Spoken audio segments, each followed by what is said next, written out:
Magandang araw kaibigan! Tuloy po kayo sa Felicidad's Channel. Sa mga kwento ng buhay at pag-ibig na hinalukay sa natatagong baul ni Felicidad. Pero bago po tayo magpatuloy, huwag niyo pong kalilimutan na i-like ang video, i-subscribe ang channel, at i-click ang notification bell para lagi kayong updated sa mga parating pa na upload.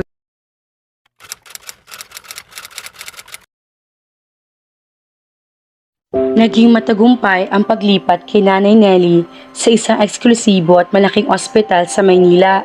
Napakaganda rin ng facilities na ibinigay para sa matandang babae. Mas naramdaman nila ang mga nakatalagang staff para dito. At higit sa lahat, ilang oras pagkatapos mailipat si Nanay Nelly ay gumalaw ng kamay nito. Ayon sa doktor, ay isa raw iyong senyales na malapit na itong magising. Masaya si Melvin sa nangyari. Ganoon din naman si Arya, pero hindi niya magawang lubusang sumaya dahil na rin sa nalamang balita kagabi. Masyado siyang nagulat sa lahat na nangyari. Ang akala niya ay malaking coincidence lang ang pagkikita nila ulit ni Luke o ngayon ay maari na niyang tawaging Blake. Blake Ortela. Magulo ang damdamin ni Arya. Kagabi na magawang i-charge ang cellphone niya ay nakausap na niya si Blake. Pero kahit ganoon, hindi niya magawang itanong ang lahat. Hindi rin naman ito magpaliwanag. Naintindihan niya kung bakit. Maaring gusto nitong personal na sabihin iyon sa kanya dahil ganoon din ang gusto niya. Pero dahil may kailangan daw gawin ng binata na hindi siya napuntahan nito ng personal, hindi pa rin nasasagot ang tanong niya. Ilang beses din na tumawag si Blake ngayong araw at kahit sinasagot iyon, pilit din niya itong iniiwasan at pinuputol agad dahil sa naguguluhang isip. Nang matapos ang viewing hours sa gabi ni Nanay Nelly sa ICU kung saan naroroon pa rin ito, nagpaalam si Arya kay Melvin na pupunta muna sa rooftop ng ospital. Kailangan niya mag-isip. Masyado nang marami ang nangyari isang araw pa lang ang nakalilipas. Piniyagan siya nito kahit na wala pa rin alam ang kaibigan si pinagdadaanan niya. Hindi naman niya ito masisisi. Halos hindi umaalis si Melvin sa ospital. Hindi nakakapanood ng TV o nakakapagbasa ng dyaryo man lang. Hindi rin ito mahilig sa social media sites. Wala pang kaalam-alam ang kaibigan sa malaking balita tungkol sa kanya. Ang sinabi niyang dahilan ay gusto lang niya magpahangin. Ano bang dapat niyang gawin? She felt trapped. She felt betrayed. Hindi coincidence lang ang paglapit ni Blake sa buhay niya. Sinadya nito na magkita ulit sila para kumprontahin siya. Kaya pala mukhang galit na galit ang binata ng araw na muli sila nagkita.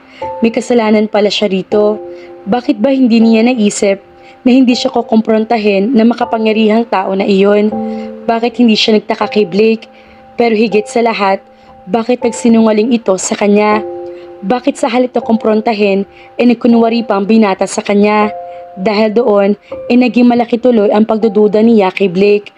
Kung nagawa nito magsinungaling, ang nararamdaman at ginagawa rin ba nito sa kanya ay mga kasilungalingan din? Napakasakit. Itinuring pa naman niya na totoo ang lahat ng ginagawa ni Blake. Nagustuhan niya ang mga iyon. Nahulog siya sa mga iyon. Nahuhulog na siya sa binata. Gustong mapaiyak ni Arya. Bakit nangyaring lahat ng iyon? Pakiramdam niya ay napaglaruan siya. Nagmukhang tanga. Arya? Hindi na niya kailangan lumingon para malaman kung sino iyon. Nakakatawa lang na lagi siyang nahuhuli at nasusundan ng taong iyon. Noong una, inisip niya na baka stalker niya iyon. Pero hindi, bilyonaryo si Blake Ortela.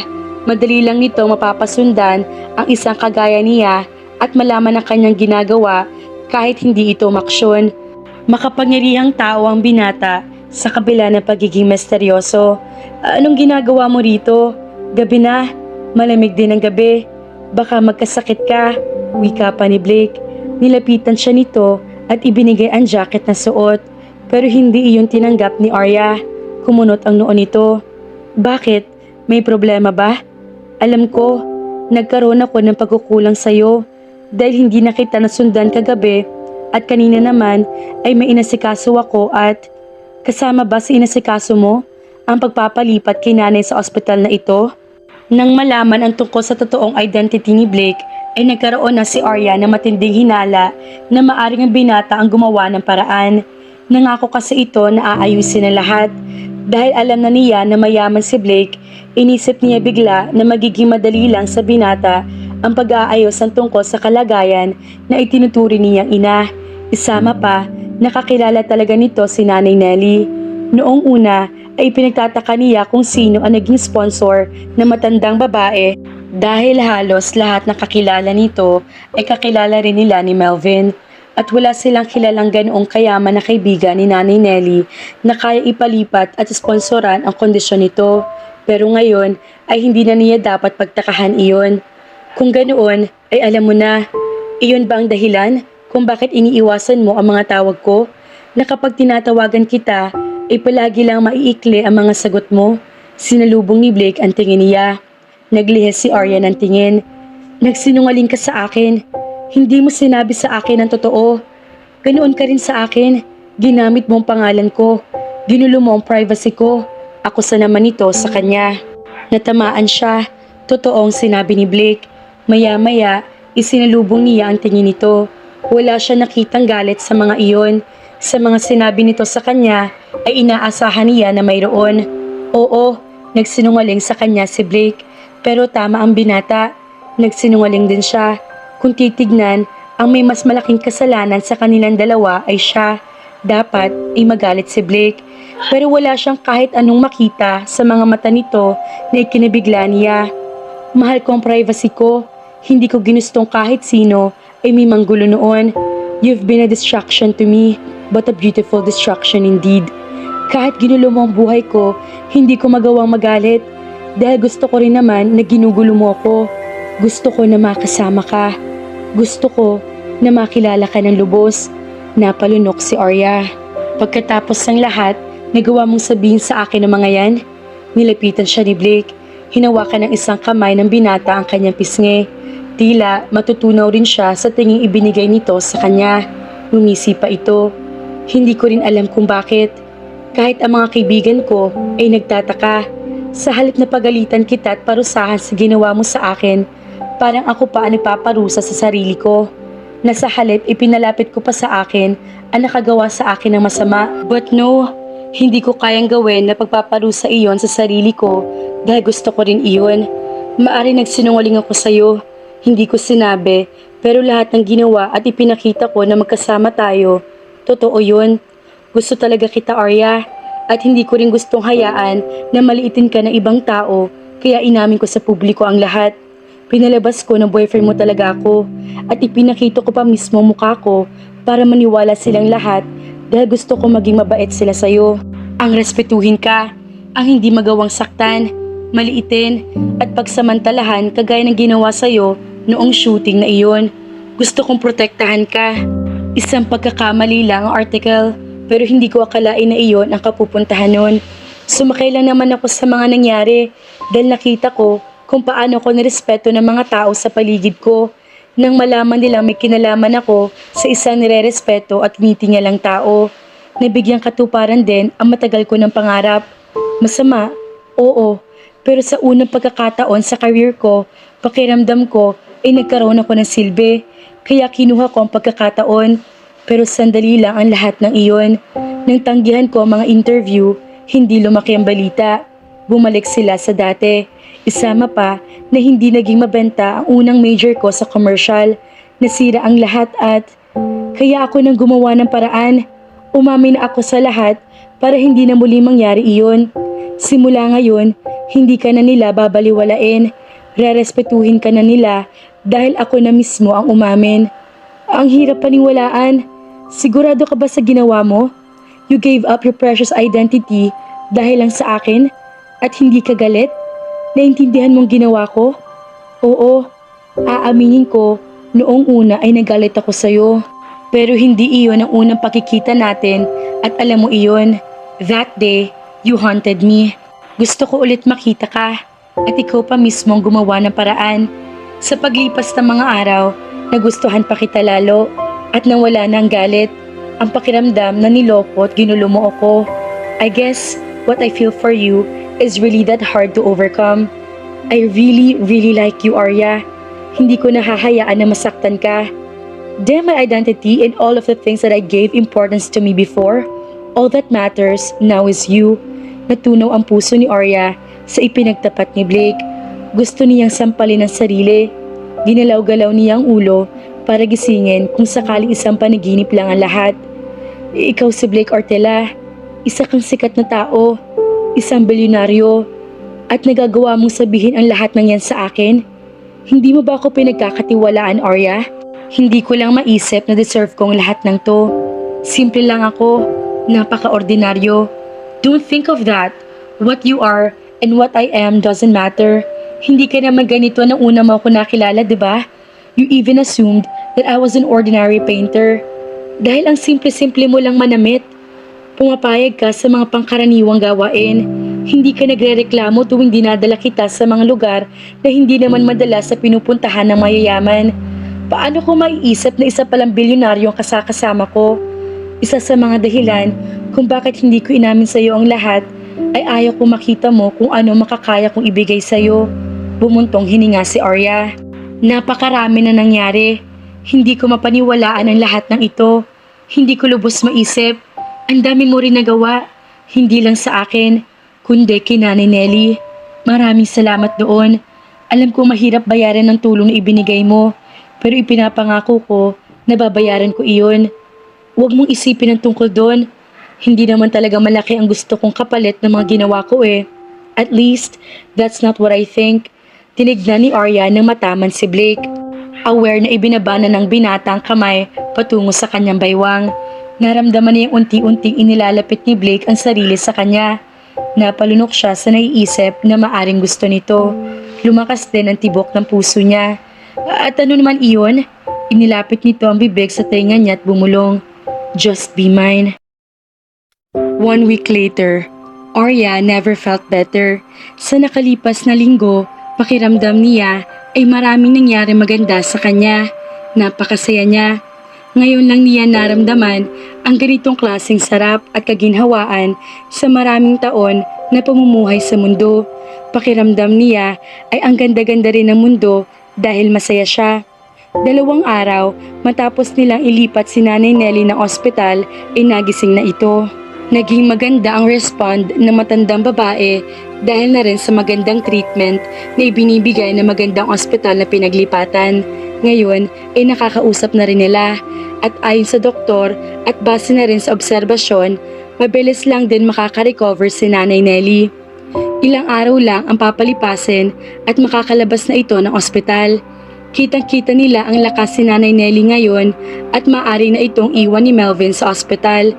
Kumuha kasi si Blake ng personal nurse para mabigyan ng mas maganda at maayos sa pag-aalaga ang matandang babae. Kasundo ni Nanay Nelly ang nurse, kaya kahit wala sila para bantayan ang matandang babae ay hindi ito nagtatampo.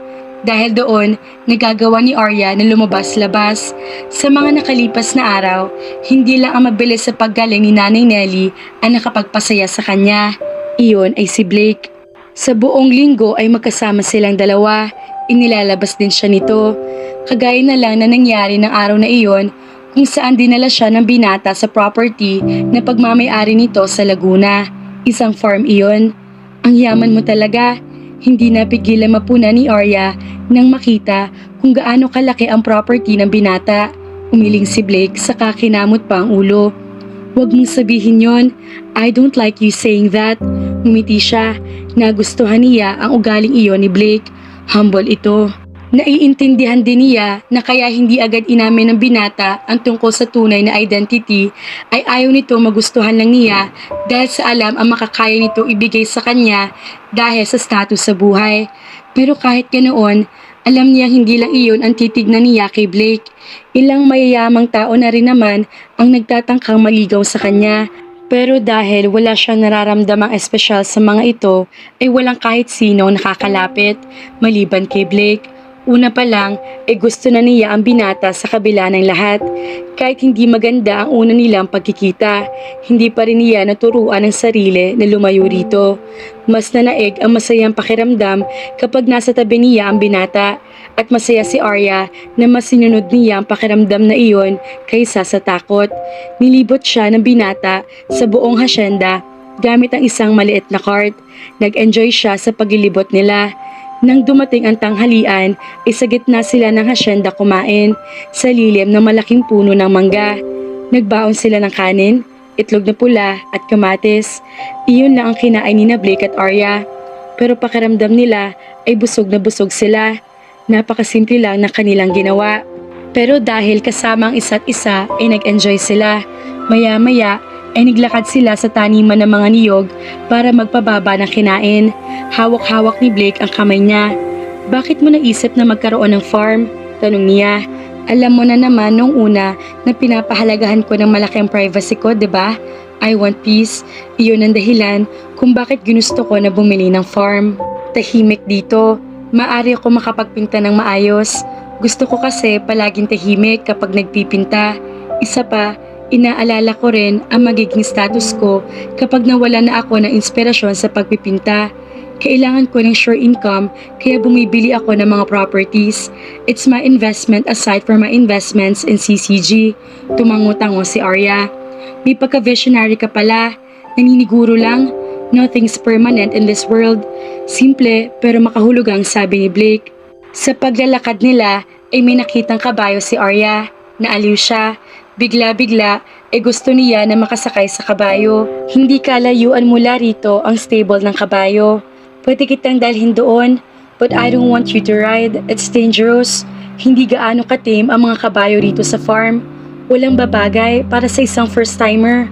Umiling siya. "I want to ride a horse. Isa pa, marunong ka naman 'di ba? Tuturuan mo ko. Hindi mo naman ako pababayaan. I trust you." Napilit din niya si Blake sa huli. Pinakausap muna nito sa kanya ang mabait na raw kung maituturing na kabayo roon bago sila magsimula.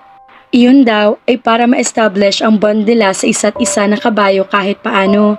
Pagkatapos ay inalalayan siya nitong makasakay. May isang stable boy na tumutulong sa kanila para lalong masigurong kaligtasan niya. Tumungtong si Arya sa saddle ng kabayo. Pero nang biglang gumalaw ang kabayo sa pag-akyat ay na-out of balance siya. Nabitawan din siya ni Blake kaya napaupo siya sa lupa. "I told you, this is not a good idea." Naiinis na wika nito pagkatapos. "Relax, unang sakay ko pa lang naman, okay? Uso ang mga pagkakamali at aksidente sa unang beses kaya... Still, ayaw kong mapahama ka. Unang sakay mo pa lang, tila inaayawan ka na ng kabayo. Paano pang susunod? I won't tolerate it. I don't want you to be harmed." Nagustuhan ni Arya ang concern ni Blake. May pagkamahigpit ito sa kanya pero naintindihan niya ito kung bakit. Gusto lang siyang alagaan ng binata. Na-appreciate niya lahat ng ginagawa nito. Ayaw nitong masaktan siya. Pero gusto rin niyang sundin ang sariling kagustuhan. Kinagat niya ang labi. "Pero gusto kong sumakay sa kabayo. Kahit kailan, hindi pa ako nakakasakay sa kabayo." Bumuntong hininga si Blake. "Fine, sasakay ka ng kabayo. Pero kapag kasama lang ako, maliwanag ba?" Naglulundag ang puso niya. Nagustuhan niya ang ideyang ito. Unang umakyat si Blake na kabayo at pinaalalayan siya sa stable boy na makasakay. "Careful, wag mo siyang bibitawan. Kapag nahulog siya ay lagot ka." Pinutol ng tawa ni Arya ang sermon ni Blake sa stable boy. "Paranoid ka. I just don't want you to get hurt." Matagumpay na nakasakay si Arya sa kabayo. Piniyakap siya ni Blake sa likod nito habang pinapatakbo ang kabayo para daw siguradong hindi siya malalaglag. Doon lalong napatunayan na magandang ideya nga ang hindi na lang siya matuto. Mas naaliw siya ngayong kasama niya si Blake. Mas masarap ang pakiramdam niya. Mas nagkakaroon na ng kasiguruhan si Arya kung ano ba talaga ang nararamdaman niya para sa binata. Hindi isang pagkakamali lang ang pumayag siya sa gusto nito. Hindi lang siya napipilitan. "Wildflowers," komento ni Melvin na magkasalubong sila sa hallway ng ospital. Medyo malalim ng gabi na makabalik si Arya sa ospital para maging bantay ni Nanay Nelly ngayong gabi. Hindi na siya nagpahatid pa kay Blake patungo sa kwarto ng matandang babae kahit nag-insist ito. Alam niya kagaya niya ay pagod na rin ang binata. Pagkatapos nila mga bayo ay nilakad-lakad pa nila ang ilang parte ng hasyenda kung saan nakuha ni Blake ang mga bulaklak at ibinigay sa kanya. Para naglalakad sa buwan na inappreciate niya ang mga ligaw na bulaklak nang makita siya ni Melvin. Dala-dala niya kasi iyon patungo sa ospital. Ano na ba talaga ang estado ng relationship ninyong dalawa, Arya? Nahimigan ni Arya ang galit na tono ni Melvin. Sa totoo lang, nito mga nakaraang araw, ramdam na ramdam niya ang pagiging kakaiba ng kaibigan. Madalas na mainit ang ulo nito. Hindi siya manhid, ang hindi para malaman at maintindihan kung bakit ito ganoon. Nung una pa lang, ramdam na niya ang pag-ayaw nito kay Blake. Gusto ko siya, Melvin. Naipakilala ko naman na siya sa inyo. Kahit si nanay ay aprobado siya. Sana ay ganoon ka rin sa kanya. Sinabihan na kita, diba? Hindi mo siya gaanong kilala. At tama ako. Nagsinungaling siya sa'yo. Hindi niya sinabi ang totoong katayuan niya sa buhay niyo. Alam na ni Melvin ang lahat kaya nagawa nitong sabihin iyon. Hindi na iyon importante. Niloko ka rin naman siya at hinablot ni Melvin ang braso niya. Bahagya siya nagulat sa ginawa nito. Halos buong buhay niya ay kilala niya si Melvin. Sa lahat ng lalaki na kilala niya, ito ang pinaka-gentleman. Pero bakit siya ginaganoon nito ngayon? Hindi ba talaga kita mapapakiusapan? Nalayuan ng lalaking iyon? Melvin, bitawan mo ko. Nasasaktan ako. Wala akong pakialam, Arya. Dahil nasasaktan din ako. Pag-amin ni Melvin na ipinanlaki ng mga mata niya.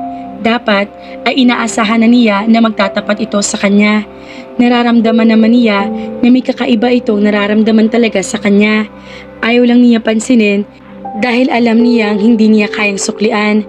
Pero hindi niya kayang saktan si Melvin. Natatakot siya, nahihiya. Sa maraming taon ay tinrato siya ng binata at ng nanay nito ng mabuti. Kinupkop, gulong-gulo siya. Melvin, layuan mo na si Blake, Arya. Nandito ako. Mahal kita. Mahal na mahal kita. Noon pa man ay gusto na kita. Hindi ko lang masabi ng tuluyan sa'yo dahil natatakot ako. Pakiramdam ko kasi wala pa ako may pagmamalaki. Sa edad kong ito, mababa pa rin ako. Gusto kong kapag umamin ako sa'yo, sigurado ako na maibibigay ko na sa'yo ang mundo. Oo, hindi ko pa nagagawa iyon sa ngayon. Pero hindi ko makakaya makitang unti-unti na ako nawawala ng pag-asa sa'yo. Umiling si Arya. Hindi ko kayang layuan si Blake, Melvin. Hindi pwede. Bakit hindi pwede? Ganoon na ba talaga kalalim ang nararamdaman mo para sa lalaking iyon? Bumuntong hininga siya. Ang lahat ng tinatamasa ngayon ni Nanay Nelly ay dahil kay Blake. Alam mo na naman iyon, diba? Siya ang sponsor nito. Kailangan kong bayaran ng mga iyon. Kailangan suklian natin ang kabutihan niya. At akong gusto niyang kapalit. Lumambot ang ekspresyon ng mukha ni Melvin. Iyon ang dahilan kung bakit sumasama ka sa kanya. Tumango si Arya. Kahit paano ay totoo naman iyon. Napag-usapan na nila iyon ni Blake.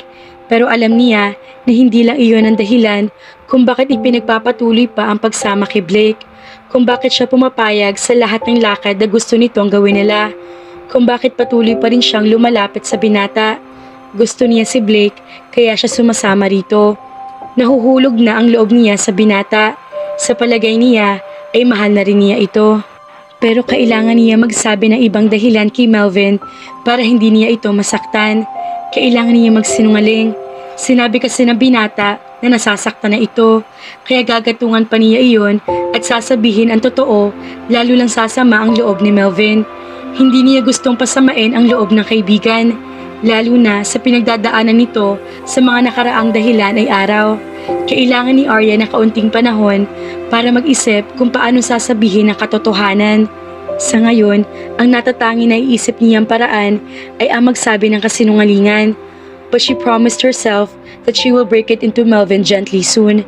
Hindi maaring habang buhay ay magsabi siya ng kasinungalingan para lang hindi niya ito masaktan. Nagising si Arya sa marahang pagtapik sa balikat niya. Sumalubong ang mukha ni Blake na titig sa kanya. Bahagya pa siya nagtaka. Muntik na rin siyang sawayin ng binata. Hindi dapat siya nito pinag-aaksayahan ng oras. Ito ang nagmamaneho ng yate ng pagmamayari na kaibigan nito. Isang araw kasi, habang namamasyal sila, nasabi niya na gusto niya makasakay sa yate, kaya ngayon ay isa nakatuparan iyon ng binata. Si Blake din ang nagsisilbing sailor niyon. Masyado siyang natutuwa sa unang beses na pagsakay kaya nilibot niya ng nilibot ang yate. Habang nasa laot ay sigaw din siya ng sigaw na parang bata. Sa huli ay napagod siya at hinayaan naman siyang matulog ni Blake sa isa sa mga kwarto sa loob ng yate. Si Blake ay nagmamando ng yate kaya dapat ay wala ang binata sa kwarto. Dapat ay nakafocus lang ito sa pagmamaneho. Bakit? Wake up, sleepyhead. Nakadaong na tayo. Nakadaong? Na agad? Tumingin siya sa orasan sa loob ng kwarto. Napahawak siya sa bibig na makitang 3 oras pala siyang nakatulog. Hindi ko pa masyadong na-enjoy ang dagat. Ngumisi si Blake. Don't worry, siniguro ko na husto, ma-e-enjoy mo pa ang dagat. Kumunot ang noo ni Arya. Niyaya siya ni Blake na lumabas na ng kwarto. Nakita nga niya na nakadaong na ang yating sinasakyan nila pero hindi sa lugar kung saan sila nagmula. Nagtataka na patingin siya sa binata. Nasaan tayo? On my private island. Ngingising-ngising wika ni Blake. Nanlaki ang mga mata niya. You don't mean that? We're already here, Arya. Of course I mean it. Tiningnan ni Arya ang paligid. Mukha ngang pribadong isla iyon dahil walang kahit sinong tao natatanaw sa paligid. Agad din naman siyang humanga sa ganda ng lugar. Crystal clear water and white sands. Parang sa larawan lang sa mga kalendaryo niya makikita ang ganoong klase ng isla. Napuno ng pananabik ang puso ni Arya sa isipin na maaari niyang libangin ang sarili sa lugar. Pero napasimangot din nang biglang may maalala. Bakit hindi mo sinabi sa akin na may ganito ka pala? Bakit hindi mo sinabi na dadalhin mo pala ako rito? Hindi man lang ako nakapaghanda. That's covered too. I already packed for you. Hindi mo pala napansin sa loob ng kwarto. May nakita nga si Arya ng mga paper bag sa kwarto. Pero hindi niya naisip na sa kanya pala iyon. Pinaghandaan mo ito? Nagkibet balikat si Blake. In case na hindi mo gustong umuwi, we can stay the night here if you want. Sandaling natigilan si Arya. Isang gabi kasama si Blake. Sila lang na dalawa. Maraming bagay ay naglaro sa isip niya. Hindi man niya masabi kung ano ang score sa pagitan nila ng binata. Ramdam naman niya nakakaiba iyon. Hindi na iyon basta-basta. They were like lovers. Sa mga nakalipas na araw ay ilang beses na rin niyang nahalikan si Blake. Madalas na magkayakap sila. Magkalapit ang mga katawan. Alam ni Arya na komportable na siya dito at gusto naman niya ang ginagawa. Gusto niya makasama ito. Pero sina Nanay Nelly, hindi ako nakapagpaalam sa kanya. Naipagpaalam na kita at pumayag siya. Gusto ko lang sorpresahin ka kaya hindi ko agad sinabi sa'yo. Kinuha ni Blake ang kamay niya at inalalayan siya para makababa ng yate. Sandaling nilibot nilang isla hanggang sa mapagpasyahang kunin ang gamit nila sa loob ng yate at dalhin iyon sa villa. Kumpleto raw ang mga amenities doon, pero nang makapasok sa villa ay mukha nagkaroon ng malaking problema. Magulo iyon, lalo na ang master's bedroom kung saan siya dinala ni Blake. Umiling-iling si Blake na makita iyon. Damn, Alaric! Ang kaibigan mo? Hindi pa man formal na ipapakilala ni Blake si Arya sa mga kaibigan, ay naikukwento na nito ang mga ito. Ang sabi ng binata ay isa sa mga araw na iyon ay ipapakilala na siya nito sa mga kaibigan. Tumango ito. Ilang linggo na rin mula na hiramin niya sa akin ang isla ko para daw makapag-celebrate ng birthday ang best friend niya. Once a month lang ako nagpapapunta na maglilinis dito dahil hindi naman talaga ginagamit. Hindi pa dumarating ulit kaya ito naabutan natin. Nakalimutan din sigurong ipalinis ni Alaric kaya ganito. Ilang araw ba silang nanatili dito? Napakagulo ng paligid. Para bang tinuluyan iyon ng 10 makukulit na bata. Nagkalat ang mga unan at kusot-kusot ang kumot. May ilang basura din sa paligid. Ilang araw din, kulang-kulang 1 linggo yata. Marunong naman maglinis ang mga iyon dahil pare-pareho kaming galing sa bahay ampunan. Pero hindi nakataka-taka na hindi na nagawa at naisip ng dalawang yon na maglinis. Sigurado may ginawang kababalaghan ang dalawa kaya ganito na kagulo. Kababalaghan? Kumunot ang noo ni Arya. You know, kapag may dalawa nag-iibigan at nagkulong sa isang isla na sila lang, nagsama sa isang kwarto, you know what I mean? Tumingin sa kanya si Blake at ngumisi. Bahagi napanganga si Arya. Pagkatapos ay nag-init ang mga pisngi nang maisip ang ibig sabihin ni Blake. Kung ganoon ay hindi lang basta best friend ni Alaric ang isinama nito sa isla. They were lovers too. Parang sila lang dalawa ni Blake. Maraming bagay ang pumasok sa isip niya dahil doon. Kagaya ba ni Alaric at ng matalik na kaibigan nito, may mangyayari din ba kaya sa kanila ni Blake? Nakaramdam si Arya ng kaba sa dibdib, lalo na makitang kakaiba ang isa ibinigay sa kanya ni Blake. It looked dangerous, tila may ibang kahulugan niyon. Pero pinilit niyang inalis ang kabang nararamdaman. Pinagkakatiwalaan niya si Blake. Alam niyang hindi ito gagawa ng bagay na hindi niya magugustuhan. Nirerespeto siya nito, inaalagaan ng husto. Pero duda rin siya kung may kakaiba man na mangyari sa kanila ngayong makukulong sila sa isla na hindi niya magugustuhan. Nararamdaman niyang mahal na niya si Blake. Nakuha na nito ng husto ang loob niya. Nahulog na siya dito. At kagaya ng isa nagmamahal, masasabi niyang alipin na siya niyon. Alipin na siya ni Blake. Ano man ang mangyari ngayong gabi, ramdam ni Arya nang wala siyang pagsisisihan.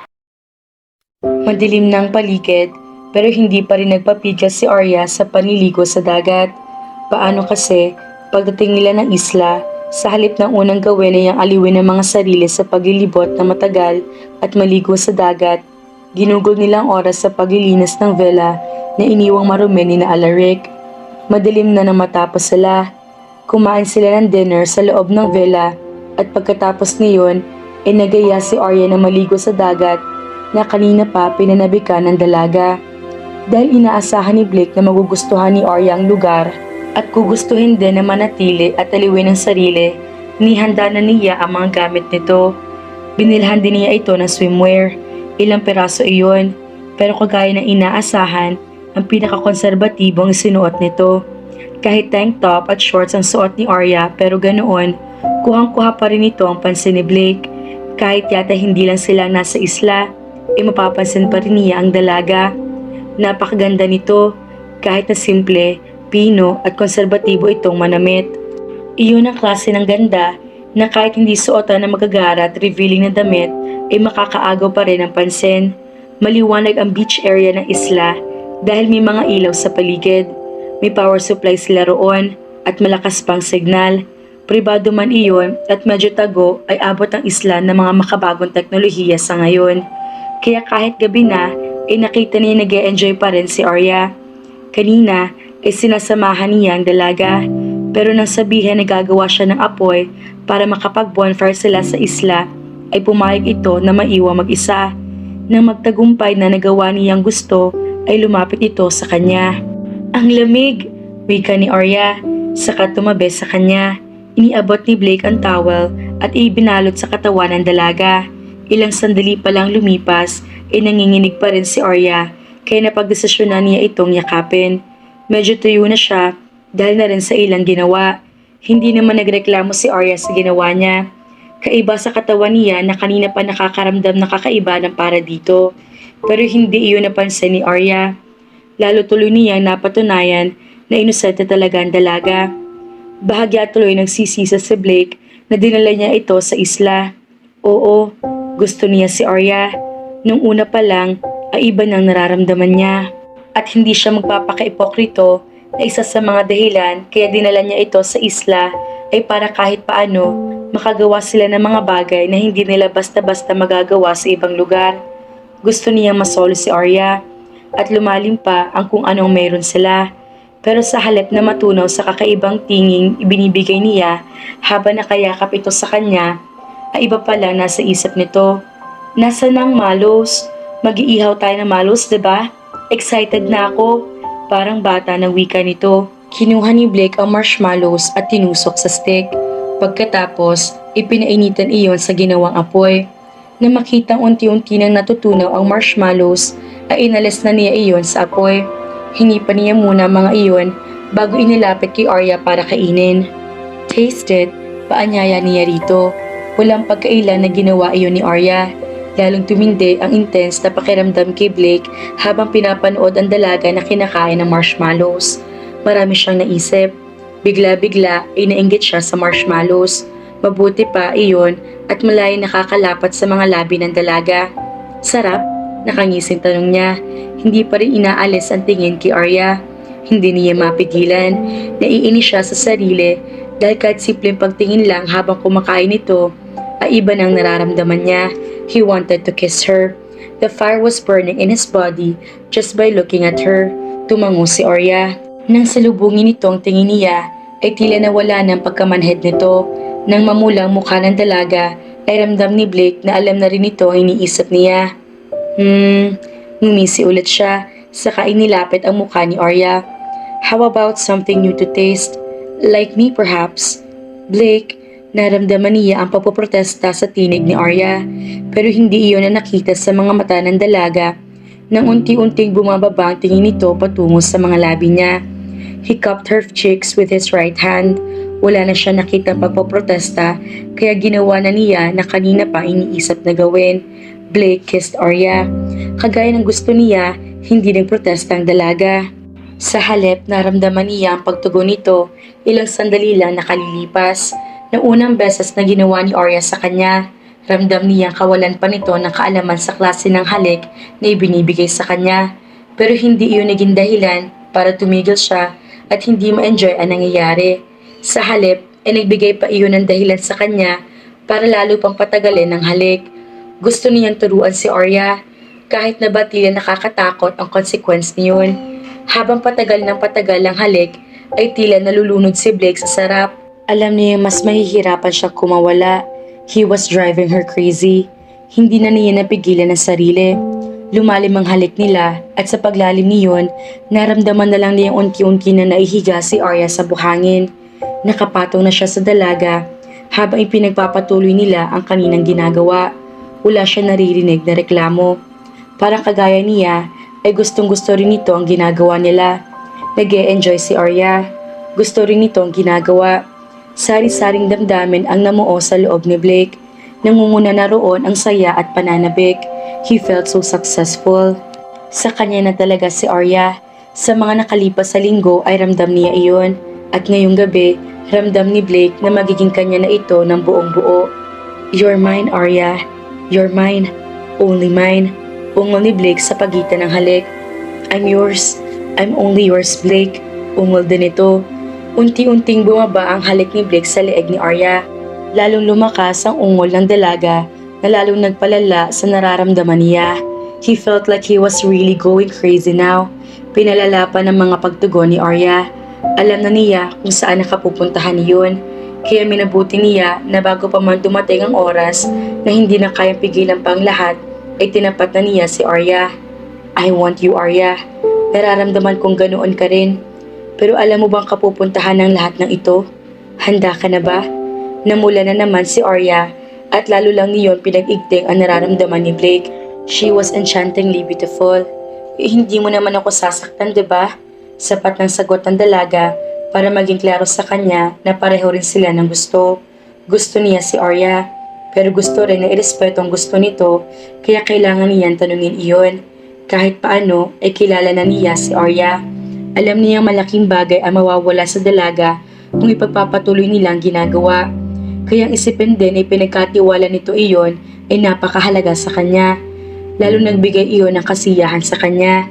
Blake kissed her. I will never do anything that she wouldn't like, pangako niya at pinangko ang dalaga papunta sa villa. Hindi na nagtaka si Arya nang magising siya at may maramdamang mabigat sa katawan. Hindi pa man siya nagmumulat ng mga mata, ay unti-unti nang dumaloy sa kanya ang alaala na nangyari kagabi. She slept with Blake and he was beside her. Nararamdaman niya ang ulo nito nakapatong sa dibdib niya at na magmulat ay nakumpirma nga niya iyon. They were both naked and in each other's arms. Malinaw sa kanya ang nangyari sa kanila kagabi at kahit kakaunting pagsisisi ay wala siyang naramdaman. Masaya siya sa nangyari. Gusto niya ang mga nararamdaman. Tinupad ni Blake ang pangako nito sa kanya. Wala itong kahit anong gagawin na hindi niya magugustuhan. Alam ni Arya na mali ang ginawa nila. Konserbatibo siya. Pinangangalagaan niya mabuti ang katawan at ang puri. Ang pinakaayaw niya mangyari ay ang magaya sa kanyang ina. Ibinigay niya kay Blake ang sarili kahit hindi pa naman sila kasal, kahit hindi sila sigurado kung ano na ba sila at ano ang nararamdaman nito sa kanya. Kahit kasi madalas sila magkasama at ramdam na siya lang ang babae sa buhay nito, kahit isang beses ay hindi nagsabi ang binata na mahal na siya nito, kagaya na lang na nararamdaman niya.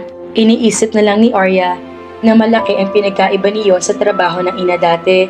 Ibinebenta nitong sariling katawan, ipinapagamit sa ibang tao kahit wala nararamdaman ng taong iyon para sa kanyang ina. Walang kahit anong pagmamahal o pag-aaruga man lang, purong pagnanasa lang at ganoon din ang kanyang ina sa mga ito. Madalas sa sinasabi ng kanyang ina na pagkakakitaan lang daw ang ginagawa nito, na kahit sa murang edad ay nalaman na niyang masama. Maaga siya namulat sa mga ganoong gawain, kaya itinatak ni Arya sa utak na hindi rin gagawa niyon. Masama iyon. Ganoon din ang pangarap sa kanya ni Nanay Nelly. Pero iba nangyari sa kanyang ina noon at sa nangyari sa kanila ni Blake ngayon. Hindi man siya sigurado kung anong nararamdaman ng binata, ramdam niyang inaalagaan siya nito at nirerespeto. Hindi ba? At tinanong pa siya ng binata bago nila gawin iyon kung handa ba siya. Mahal niya si Blake, kaya pumayag siya at ibinigay ang sarili. Hindi dapat niya ipinagkukumpara mga iyon. Hindi dapat siya nagsisisi. Gusto niya at bukal sa kalooban ang ginawa ngayon. Tiningnan ni Arya ang orasan sa kwartong kinaroroonan nila. 8:00 na ng umaga. Early riser siya, kaya medyo nanibago. Pero hindi rin niya masisisi ang katawan kung bakit bigla na lang nagkakaganoon. They made love all through the night. Sinubukan niya na tanggalin ang ulo ni Blake sa dibdib at kung mawala sa yakap nito, gaano man kasarap iyon. May ilang bagay siya na kailangang gawin muna sa ngayon. Nang matagumpay na makaalis na hindi nagising ang binata, ay kinuha niya ang cellphone. Nakailang tawag na sa kanya si Nanay Nelly mula kagabi. Tinawagan niya ito para alamin ang kalagayan nito. "Nanay, may problema po ba?" Tanong niya nang masagot ang tawag. Bahagya siyang kinabahan dahil sa missed calls nito. "Wala naman iha, gusto lang sana kitang kumustahin. Ipinagpaalam sa akin ni Blake na dadalhin ka nga raw dyan sa isla niya." Sandaling hindi nakaimik si Arya. Sinabi na sa kanya ni Blake iyon. Napatingin siya bigla kay Blake na kasalukuyang mahimbing pa rin ang natutulog sa kama. Sandali rin niyang nanginig na matulala sa binata. Sexual awareness suddenly flared within her. Naalala niya ang pinagsaluhan nila kagabi, kung paano siya nito hinawakan at kung paano rin niya malaya na gawang ibalik iyon sa binata. Blake was perfection with golden flesh and powerful hairy chest. Naramdaman ni Arya kung paano bumigat ang dibdib niya nang maalala kung paano ang pakiramdam ng parang nadurog mula sa mga iyon. "Arya, nagka-problema ba? Tinrato ka ba niya ng maayos?" Napalunok muna si Arya bago sinagot ang matandang babae. "Maayos naman po ang lahat, nanay. Tulog pa po si Blake sa ngayon. Ngayon lang din po ako nagising kaya ngayon lang po ako nakatawag." Si Nanay Nelly naman ang sandaling nanahimik. 8:00 na. Hindi ka gumigising ng ganyang katanghali. Maliban na lang kapag pagod na pagod ka. Nay, napagod naman po talaga ako. Lumangoy kami ni Blake sa dagat at saan siya natulog? Magkaiba ba kayo ng kwarto? Tapatin mo ko, anak." "Nay," sandali nag-alinlangan si Arya, pero nagawang sabihin ang tungkol sa nangyari. Hindi niya makakaya magsinungaling. "Mahal mo na ba talagang lalaking ito, Arya?" Arya almost wept. "Opo, Nay. Mahal na mahal. Kaya wag po sana kayo magalit sa akin dahil malaki ka na, Arya. Alam mo nang ginagawa mo. Hindi kita masisisi kung ginusto mo na mangyari iyan. Wala rin naman akong problema kay Blake. Isa pa, gusto mo rin siya. Nakikita ko iyon sa mga mata mo. Sino ba ako para humadlang? Ang gusto ko lang naman ay sa ginawa mong ito, handa ka rin sa magiging kalalabasan nun." "Alam ko po, Nay," wika niya. Maya-maya ay nagpaalam na si Nanay Nelly. Hindi naman nabahala si Arya sa sinabi nito. Sa totoo lang, ay bahagya pa nga siya na ginhawaan. Kung hindi nagustuhan ng matandang babae nangyari at hindi papayag, ay sigurado magagalit ito. Pero pinaalalahanan lang siya ni Nanay Nelly. Wala itong sinabing kahit ano. Hindi siya nagsisisi. Kung mayroon man natuto sa kanya naging desisyon at ginawa nila ni Blake, hindi rin dapat niya iyon pakaisipin. Ang mas mahalaga ay ang nararamdaman niya. Masaya siya, masarap ang pakiramdam niya. Gusto niya na hayaan na lang na sundin ang damdamin. After all, ganoon din ang ginawa niya noong una, diba? Sa halip na kilalanin muna si Blake, mas pinanaig niya ang damdamin. Nagtiwala siya sa binata. At ano ang naging resulta niyon? Nakaranas siya ng lubos na kasiyahan. Hindi siya binigo ni Blake. at ramdam na sa mga susunod na araw ay hindi rin siya bibiguin nito. Hindi man siya sinasabihan ng kasiguruhan, nararamdaman niya na mahal din siya ng binata. Hindi naman siya itatrato ng ganoon kung hindi matindi ang nararamdaman ni Blake sa kanya. Sa araw ng kasal ng kaibigan ni Blake na si Easton, ay nagawang makilala ni Arya ng personal ang mga malalapit na kaibigan nito. Lumipad pa sila sa Majorca Island, isang sikat na isla sa Portugal kung saan namumuno ang pamilya ni Easton at kung saan din ito ay kinasal. Mabuti na lang at ready ang passport ni Arya at mabilis din na naayos ang visa niya. Sa tulong na rin ng kapangyarihan ni Blake, kaya matagumpay na nakasama siya dito. Nakatikim siya ng maharlikang buhay sa mga oras na kasama niya si Blake. Pero ngayong araw ay literal na nangyari iyon. Ginanap ang kasalan sa garden ng isang tunay na palasyo. Isang ampong prinsipe ang kaibigan ni Blake na si Easton at ang pinakasalan naman nito ay dati ring kasapi ng isa sa mga royal family sa isla. Napakaganda ng kasal at talagang naaliw si Arya sa mga nakita at nasaksihan. Masaya rin siya na nakilala na sa wakas ang mga kaibigan ni Blake na madalas ikinukwento ng binata. Mabait naman ang mga ito at kitang-kita pa niya ang galak sa mga mata na ipakilala siya ni Blake. Alam mo bang ikaw lang ang natatanging babae na ipinakilala sa amin ni Blake? I'm so glad to meet you. By the way, I'm Jonas. Inilahad ng lalaking kamay nito sa kanya. Kagaya ni Blake, makikisig din ang mga kaibigan nito. Wala siyang itulak-kabigin, matitikas ang mga anyo at makikita na sa kilos pa lang ay profesional at maganda talaga ang katayuan sa buhay. Arya, pagpapakilala niya. It's nice to meet you too. Nasabi sa akin ni Blake na ikaw daw ang naghahandle ng foundation ng CCG. Ngumiti si Jonas. Yeah, pero hindi madalas. Hindi rin ako hands-on doon dahil nasa Spain talaga ang trabaho ko. But if I have time, inaasikaso ko iyon. Kapag umuwi ako sa Pilipinas, I make sure na nakakasama ako sa mga charity work. I like helping people. Napangiti si Arya. Talaga? Ako rin. Sana someday, makasama rin ako sa isa sa mga charity works nyo. Sure, I'm looking forward to having you join us soon. Para naman kahit paano, may masasabi ako maitutulong si Blake. Hindi kasi yung madalas na nagsasama kapag niyaya ko mag-charity work. Na-excite siya bigla sa narinig. Nitong mga nakaraan, wala siyang masasabi ibang pinagkakaabalahan kundi ang libangin lang ang sarili kasama si Blake at alagaan si Nanay Nelly. Hindi sa nagrereklamo siya, pero namimiss din niyang tumulong.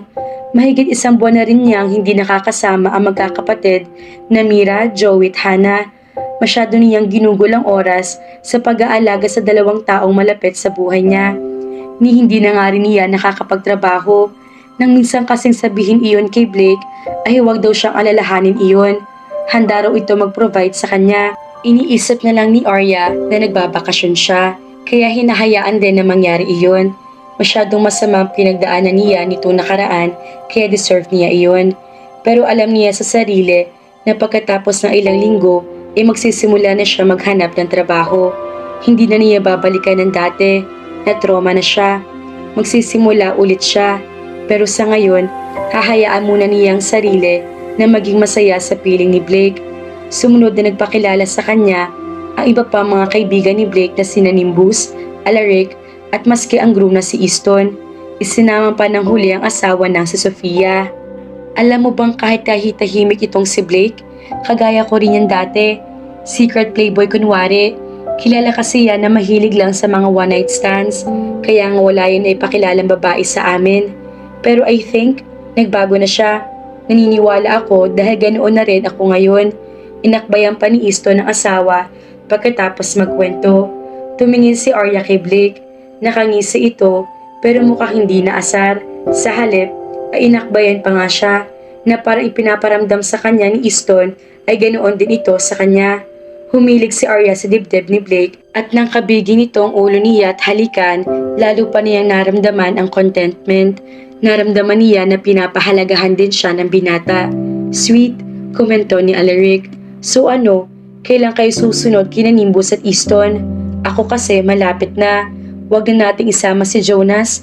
Alam naman natin ang estado niyan. Naikwento ni Blake na wala pa raw nagiging nobya si Jonas kahit kailan dahil masyado itong romantiko. Gusto raw ni Jonas na kapag nagkanobya na iyon ay talagang mamahalin ito habang buhay. Pero nararamdaman ni Arya na mukhang bahagya natilihan si Jonas sa sinabi ni Alaric. Para may gustong sabihin si Jonas na hindi mawari. Hindi na nga lang niya pinansin iyon dahil mas gusto niyang pansinin ang magiging reaksyon ni Blake sa naging tanong ni Alaric. Tumingin ulit si Arya kay Blake. Nag-ibang reaksyon nito. Biglang nalitong mukha na kanina ay parang nagliliwanag sa saya. Kinabahan tuloy siya. Ano na ba talagang status yun ni Arya? Will we hear wedding bells soon? Tanong ulit ni Alaric. Matagal bago nagsalita si Blake. Tumingin din ito sa kanya at sandaling nabasa niya ang kalituhan sa mga mata nito. Masaya naman kami sa kung anong meron kami ngayon. Tanging sabi lang nito. Pero kagaya ng nararamdaman ni Arya, mukhang hindi iyon nagustuhan ng mga kaibigan nito. Hindi naging sapat ang sagot ni Blake. Dumating na tayo sa puntong ito dati ah. You're not getting any younger. Ani ni Nimbus. Arya is my lover. We love each other's company. And we are happy that way. Umiling-iling si Nimbus. Nakitaan din ni Arya ng lungkot at panghihinayang sa mukha sina Easton at Jonas. Si Alaric naman, inarinig niyang mahina nagsalita. Commitment phobia. Binaliwala ni Blake ang mga naging reaksyon ng kaibigan. Nagbukas ito ng panibagong topic. Malinaw na hindi nito gustong pag-usapan ang ganoong issue. Pero kahit nag-iba man ang pinag-uusapan, nanatili sa isip ni Arya ang naging pag-uusap at hindi magandang respond ni Blake. Nagulong isip at damdamin niya. Ilang beses na rin sumagi sa isip niya ang kagustuhang magtanong kung ano nang status nilang dalawa. Sure, they were more than friends. Ilang beses na rin naulit ang nangyari sa kanila sa private island. Palagi sila magkasama. They were exclusively dating. At ang sabi nga ni Blake, lover siya nito. Pero maraming kahulugan ng isang lover.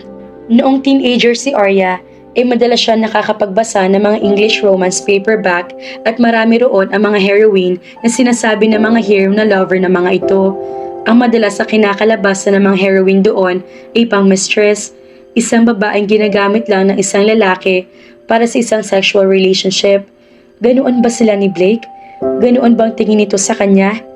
Ayaw niyang pakaisipin. Iba siya sa iba mga babae. Iyon ang sinabi ng mga kaibigan nito. At kung hindi nakikita ng mga ito na pinapahalagahan siya ng gusto ni Blake, hindi siya tutudyuhin ng ganoon. Ramdam niya na ibang relasyon nila ng binata at ramdam din iyon ng mga kaibigan nito. Pero mukhang ang taong kailangan niya para maramdaman iyon ay hindi iyon nararamdaman. Pagkatapos dumalo ng kasal ni Easton sa Portugal, ay dumiretso sina Arya at Blake sa Italy. Kagaya ng ginagawa ni Blake na magpunta sila ng Portugal, gumawa rin ito ng paraan para makarating siya sa naturang bansa. Ipinakita nito sa kanyang bansa kung saan ito naninirahan. Halos lahat ng magagandang tourist spot sa Venice, Italy, ang lugar kung saan nakabase ang binata, ay dinala siya nito. Hinayaan din siya ni Blake na tumuloy sa palazzo na pagmamay-ari na nag-ampon sa binata sa ilang araw na pananatili nila roon. Sandaling nakalimutan ni Arya ang lungkot na naramdaman sa mga sagot ni Blake sa mga kaibigan nito sa pamamasyal nila sa Italy. Naaliw siya at nagkaroon ng good time kasama ang binata. Bukod sa magagandang tourist spot sa Venice, dinala rin siya ni Blake sa ilan pang malalapit na lugar sa Venice, kagaya ng Milan at pati na sa Rome. Nagawang makita ni Arya ang The Colosseum na noon ay pinapangarap lang niya na marating. Pinasaya siya ni Blake sa pamamagitan ng pagpapakita nito sa kanya ng lugar. Humanga siya sa ganda ng Italy. Gusto niya ang mga architectural structure at ang mga dating palasyo na ginawang bahay, kagaya na lang ng pagmamay-ari na nag-ampon kay Blake. Kagaya ng pakiramdam noong nasa Portugal sila, pakiramdam niya ay namumuhay siya sa buhay maharlika dahil kasalukuyan siyang naninirahan doon. Kung ituring din siya ng mga tao, ay para siyang master, kagaya ng tawag ng mga ito kay Blake. Pero kagaya ng mga nasa libro ng fairy tales, kung saan madalas feature ang buhay ng nararamdaman ngayon at ang palasyo, mayroon din naging kontrabida sa kasiyahan ni Arya. Dumating iyon sa pang-apat na araw na pananatili nila sa palazzo. Papa, What are you doing here? I thought you weren't coming home until next week.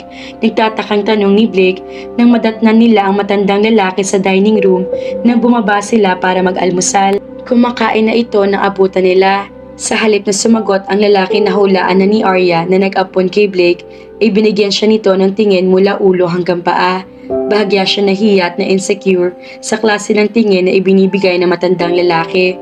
Kulang na nga lang ay magtago siya sa likuran ni Blake. Bigla rin siya kinabahan. I came home earlier since I heard that you brought a woman into the palazzo. It's the first time you did that. Wika nito na hindi pa rin inaalis ang tingin sa kanya. Huminga muna ng malalim si Blake bago nagsalita. Hinawakan nitong likod niya at ipinakilala siya sa ama. Sinubukan ni Arya na kumalma. May kakaiba kasing aura ang matandang lalaki na ginulo ang damdamin niya. Parang natatakot siya rito. Nang ilahad niya ang kamay pagkatapos ng pagpapakilala ay umiling ito. He seemed so rude and she could not help but feel bad. Naramdaman agad ni Arya na ayaw nito sa kanya. Mukhang naramdaman din ni Blake ang ganoon. Gumawa ito ng paraan at inalayo siya nito sa palasyo. Ang plano pa sana nila ay libutin iyon ngayong araw. Pero ipinagpasalamat na rin ni Arya na naisip ni Blake na ilayo muna siya dahil kahit siya ay natatakot din na kaharapin ang ama nito. Hindi niya inaasahan iyon. Buong araw silang umalis ng palazzo at medyo malalim ng gabi na makabalik. Dumiretso na sila sa kwarto pagkatapos para magpahinga. Dahil parehong pagod ay nakatulog agad si Arya. Pero ilang oras ang nakalipas ay nagising siya nang maramdamang wala sa tabi niya si Blake. Pinilit niya matulog ulit pero nahirapan siya. Masyado na yata siyang nasanay na nasa tabi niya si Blake. Naisip niya na maglakad-lakad muna at subukang hanapin ang binata. Dinala siya ng mga paa sa east wing ng palazzo. Iyon kasi ang lugar sa palasyo kung nasaan ang sariling studio ni Blake. Isang beses na siyang dinala nito roon. Pero bago pa man makapasok si Arya, inapatigil siya nang may marinig na may dalawang pamilya na malakas na boses na tila nagtatalo. Bukas ang pinto, nagawa niyang marinig iyon at makita ang ekspresyon sa mga mukha nito. Is she really your girlfriend, Blake? I don't want to believe it, but I heard the news. I didn't want to be bothered by it, but when I heard that you brought her here, I panicked. I don't think it's an issue whether or not Arya is my girlfriend, Papa. Is she your girlfriend or not? That's a clear question. Answer it. She's my lover. Bahagi naglihis ng tingin si Blake sa ama. Ngumiti na nakakaloko ang ama ni Blake. Lover? Ulit pa nito sa binitawang salita ng anak. Like a mistress? A person having a sexual or romantic relationship with someone that is often outside of marriage? But the difference is that you are not married. Still, the word is not as good to say as girlfriend. A girlfriend is more respectful than a lover. With that, I conclude that your affair with her is not that serious. Hindi nagsalita si Blake sa sinabi ng ama at ipinagpatuloy pa rin ang hindi pagsalubong ng tingin dito. Nagkaroon ng kirot sa puso ni Arya ang ginawang iyon ni Blake, ni hindi man lang nito itinama ang ama. Hindi ba seryoso para sa binatang relasyon nila? That, I can say is good. Cause you know, I don't like her. She's just a distraction to you. Filio mio, haven't you realized what you have been doing these past months? You're always with her. You even gave up your project painting sunsets because you want to spend most of your time with her. I don't want you doing that. I already paid for the damn contract. It doesn't matter. And please, can you stop controlling me just this once? I know what I am doing. You already know me, Blake. I want to control things. And you should do what I want.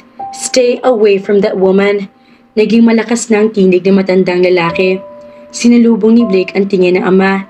Nakita ni Arya ang pagguhit ng determinasyon ng binata na kontrahin ang matandang lalaki pero hindi pa rin nagtagal iyon.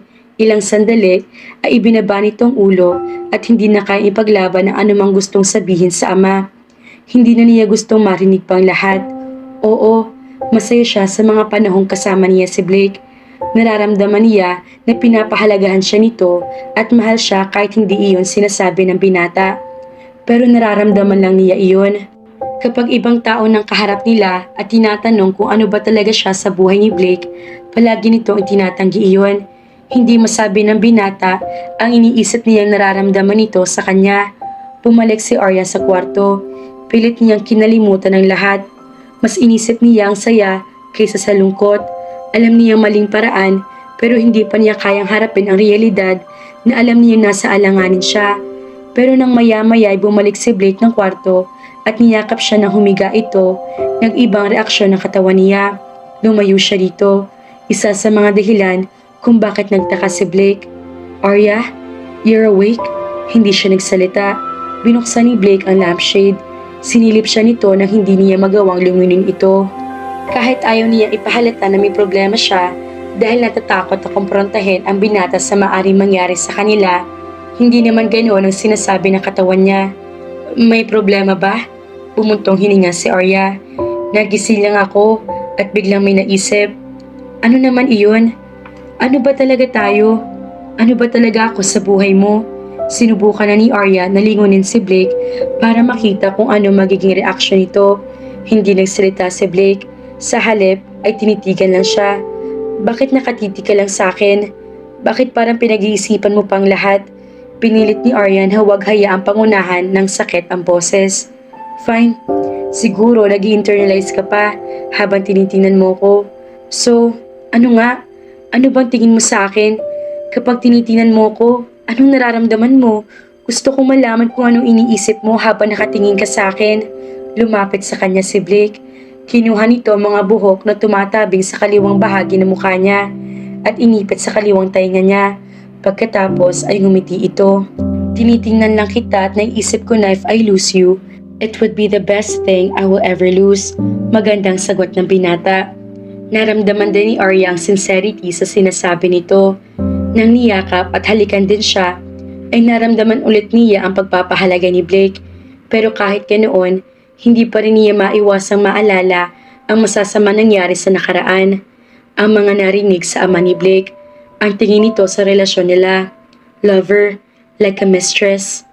A person having a sexual or romantic relationship with someone that is often outside of marriage. Ganoon ba talaga sila? Ganoon din ba siya? Mistress? Kabit sa Tagalog? Mas masasabi pang masama iyon kung igagaya iyon sa kanyang ina na dating prostitute. Ayaw ni Arya na maging kagaya nito.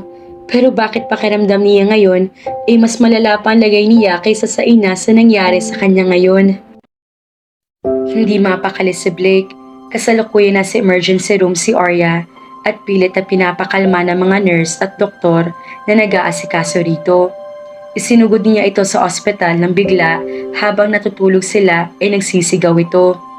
Hindi niya magawang mapakalma ang dalaga at makausap ng matino. Natakot si Blake sa nangyari kaya napagpasyahan na dalhin ito sa ospital. 20 minutos pagkatapos daluhan si Arya ng hospital staff ay lumabas ang doktor. Nilapitan siya nito. "How is she, Doc?" Ngumiti ang doktor. "She's fine now. We injected something in her to make her calm and relaxed. She was already sleeping when I left." Nakahinga ng maluwag si Blake. Natakot talaga siya sa weird na nangyari kay Arya. Kahit maraming beses na nakakasama niyang matulog ang dalaga, ngayon lang ito umakto ng ganoon. "That's nice to hear, but can you tell me right now why she acted like that?" "I can't tell you that right now. We need her cooperation. She had an anxiety attack, and I guess it's post-traumatic stress disorder." Kumunot ang noo niya. Post-traumatic stress disorder? How can you tell that? "I think what she experienced is a nightmare about her past. I can say that right now, even if we haven't heard the entire story, because she whispered something before going to sleep. Ang sinasabi niya kanina ay ayoko matulad sa nanay ko. Hindi ako magiging prostitute." Saad ng doktor na nalaman niyang isang Pilipino rin pala. Natulala si Blake. Hindi na ikwento sa kanya ni Arya na may ganoong klase pala ng parte ng buhay nito. Sinabi lang ng dalaga na inampon lang nito ni Nanay Nelly pero hindi ang buhay nito bago iyon. Nabigla siya sa nangyari. Hindi siya makapaniwala. Kahit iniwan na ng doktor, pakiramdam niya ay nanghihina pa rin siya. "She's a prostitute's daughter." Naramdaman ni Blake ang pagkapahiya ng ama. Nang malaman nito ang nangyari ay sumunod din ito sa ospital. Narinig ng amang sinabi ng Pilipinong doktor at naintindihan pala iyon. "It doesn't matter, Papa. Will you accept her after that?" Nanlalaki pa ang mata ng wika nito. Nagkibit balikat si Blake. "I can say that I am a prostitute's daughter too. Why won't I accept her if we are like cut from the same cloth? We have the same history. Nakita niya nagtangis ang bagang ng ama. Hindi na niya pinagtakahan iyon. Ramdam niya na hahanap at hahanap ito ng butas para tigilan niya si Arya. Kilala na niya ang ama. Kapag may isa itong bagay na hindi nagustuhan, pipilitin itong masunod ang gusto. Pero hindi niya kayang gawin iyon kay Arya. Nakita niya ang punto ng ama, kaya gusto siya nitong palayuin kay Arya. Pero para nagiging bisyo na niya si Arya. Nagiging addict na siya. Palagi niyang hinahanap ang dalaga, gustong makasama at ayaw ng layuan. Dahil kay Arya, hindi na niya nagagawa ang trabaho niya. She became a distraction in his solemn life. Dahil artist din ang ama, alam nito ang pinagdadaanan niya. Artists were easily distracted. At kapag nangyari na distract na ang mga ito, mahirap nang ibalik sa dating concentration. Ramdam ni Blake na kung hindi niya susundin ang gusto ng ama na layuan ng dalaga, baka hindi na niya maibalik pa ang concentration na iyon. Ganoon kasi ang kanyang ama. Ngayon nalululong lalo sa bisyo na pagsusugal, napapabayaan na nito ang pagpipinta. Nakakapagpinta man ito ay hindi na masyado nagugustuhan ng taong ginagawa. Kaya nababawasan na rin ang bidding price ng mga iyon. Hindi na kagaya ng dati ang nagiging pera nito. Pero hindi kayang gawin ni Blake ang gusto ng ama. Ayaw niya. Kahit ipinagpipilitan nito na gawin niya ay hindi niya gusto. Hindi niya kaya. Lalo na ngayong nalaman niya may pinagdadaanan din sa buhay si Arya. Hindi niya ito gustong iwan. Buong buhay ni Blake mula na ampunan ni Mateo Artela ay sinunod niya ito. Sa kabila kasi ng lahat, alam niyang para sa kabubuti niya ang ginagawa ng ama. Naging matagumpay siya dahil sa mga turo nito sa buhay niya. Pero alam niyang hindi habang buhay ay tama si Mateo. Dahil kay Arya, gagawin niya isang bagay na ngayon ang gagawin sa buhay. Ang suwayin ang taong masasabing pinagkakautangan niya ng malaki. Malaki na rin naman siya. Alam na niya ang ginagawa. Hindi man niya sundin ang payo ng ama para maisalba ang career sa pagpipinta, hindi na iyon mahalaga. Hindi lang iyon ikinabubuhay niya. Mahalaga ang pagpipinta kay Blake.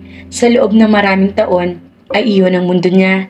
Pero lahat ng bagay ay nagbabago at ang tanging mahalaga na lang sa kanya ngayon ay si Arya. Saan tayo pupunta? Hindi ito ang daan pa uwi sa bahay, Blake. Wika ni Arya nang mapansin na ibang daan na tinatahak nila. Pagkatapos manatili ng 5 araw sa Italy, ay bumalik na sila sa Pilipinas. Sa pagbalik, ay inaasahan niya na idediretso siya ni Blake sa bahay ni Nanay Nelly. Hindi nga, we're on our way to my condo. Sinundo sila ng driver nito mula sa airport nang kumunot ang noo niya. Bakit? Hindi mo ba muna ako ihahatid? Umiling ito. We're going to live together. Bagay na pa nga si Arya. Hindi pwede. Ipinagpaalam ko na ito kay Nanay Nelly. Tinawagan ko siya noong nasa Italy tayo. Nailipat na rin ang ilang gamit mo sa condo unit. I need you beside me. You need me beside you. Hindi ko nahahayaan na mangyari ulit sa'yo ang nangyari sa Italy. Kailangan mo nang titingin sa'yo. Umiling si Arya.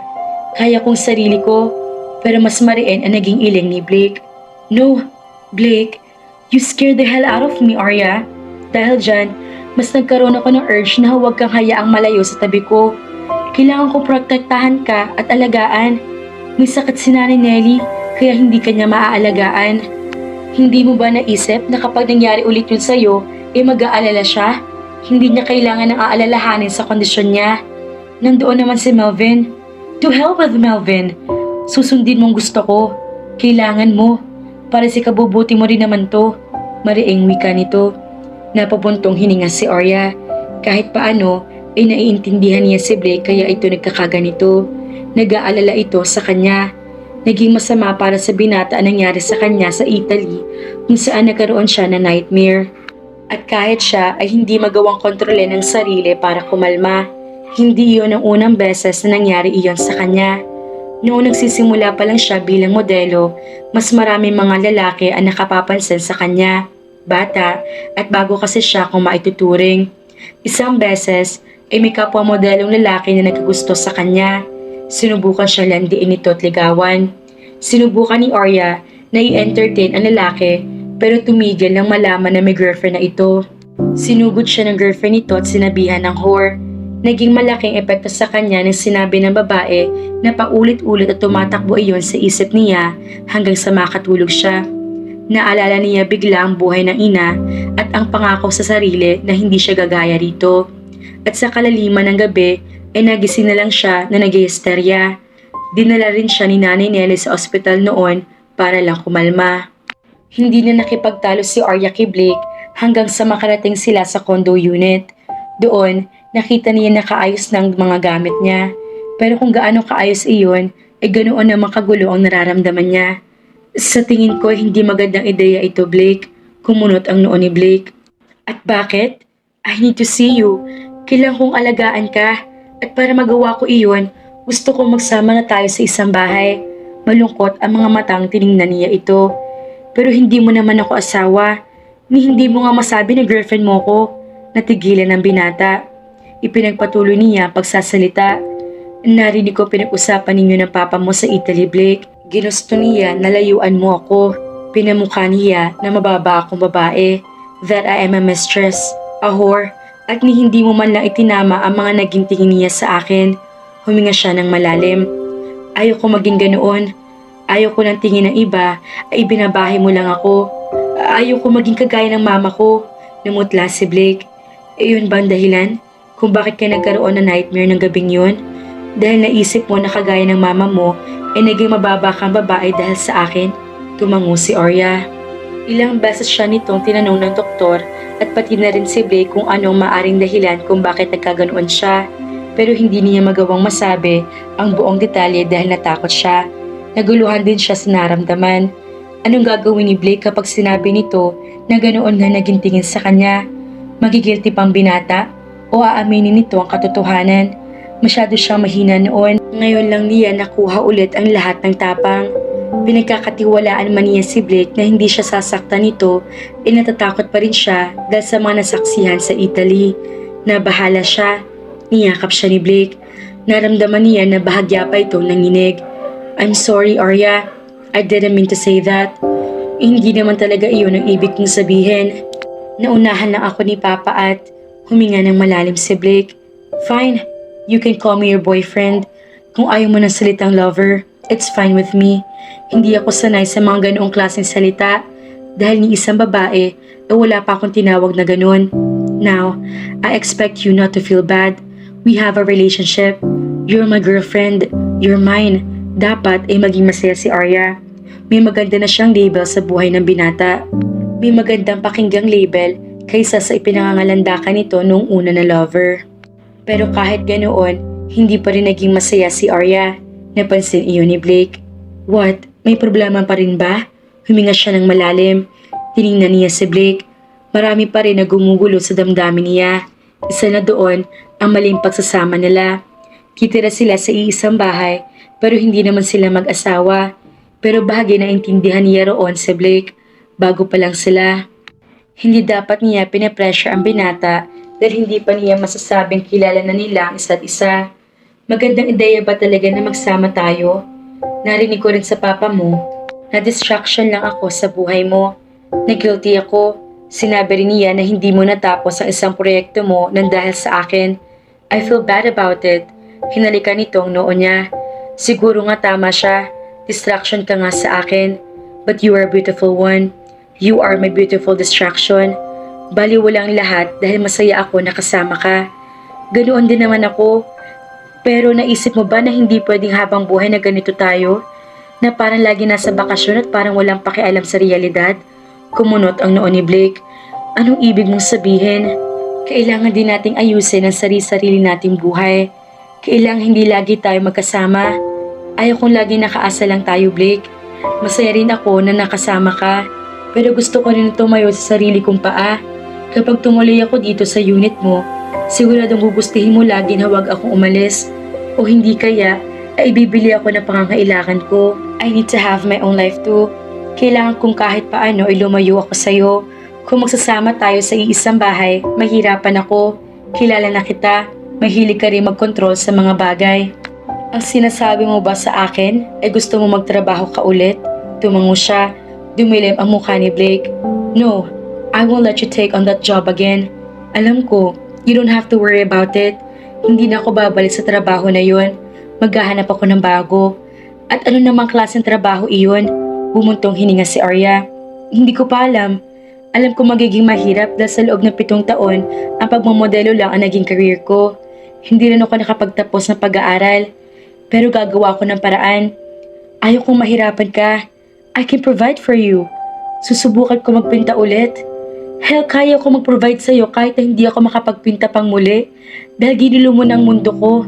With you by my side, my concentration is wrecked. But it's okay. I'm happier to have you by my side than paint. Marami ako investments at properties. Malaking kinikita ko sa pamamagitan lang ng mga iyon. Kaya kong ibigyan ka pa rin ng maalwan na buhay kahit hindi ako magtrabaho. Pero naintindihan ko rin naman ang gusto mo. Kung naintindihan mo ako, ibig sabihin lang ba nun na hayaan mo akong huwag pumayag sa gusto mo na magsama tayo sa isang bahay? Dahil alam mo, pinutol ng iling ni Blake ang sinasabi ni Arya. Hindi, Arya. Hahayaan kita magtrabaho, pero magsasama pa rin tayo sa isang bahay. Susubukan ko rin na hindi ka kontrolin.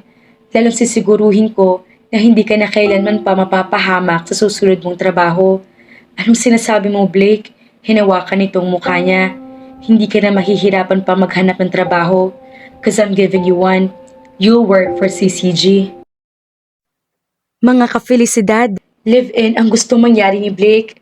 Sana, inalok na lang niya ng kasal para at least maging legal ang pagsasama na gusto ng lalaki. Siyempre nga naman, gusto din ng katiyakin ni Arya na hindi siya magiging katulad ng nanay niya. Kaya naman, abangan!